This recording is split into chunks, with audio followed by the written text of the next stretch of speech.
La loi commandait qu'on s'abstient le jour du Shabbat de toute œuvre servile, c'est-à-dire de tout gain réalisé par le commerce et par toute autre industrie terrestre.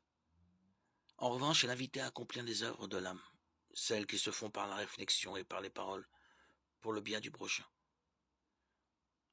La loi n'interdisait pas aux affamés le jour du sabbat de prendre leur nourriture de ce qui se trouvait à leur portée, mais elle défendait de moissonner, d'engranger. Aussi le Seigneur rétorqua-t-il à ceux qui blâmaient ses disciples sous prétexte qu'ils froissaient des épis pour les manger. N'avez-vous pas lu ce que fit David quand il eut faim, lui et ceux qui l'accompagnaient? Il entra dans la maison de Dieu et ils mangèrent les pains de l'offrande. Or, ni lui, ni les autres n'avaient le droit d'en manger, mais seulement les prêtres.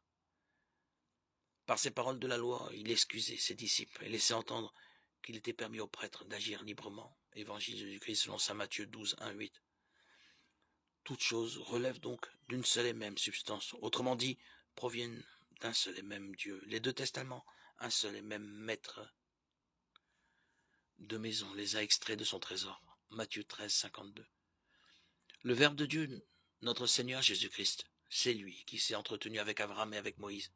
Et c'est également lui qui nous a rendu la liberté dans la nouveauté, c'est-à-dire amplifier la grâce venant de lui.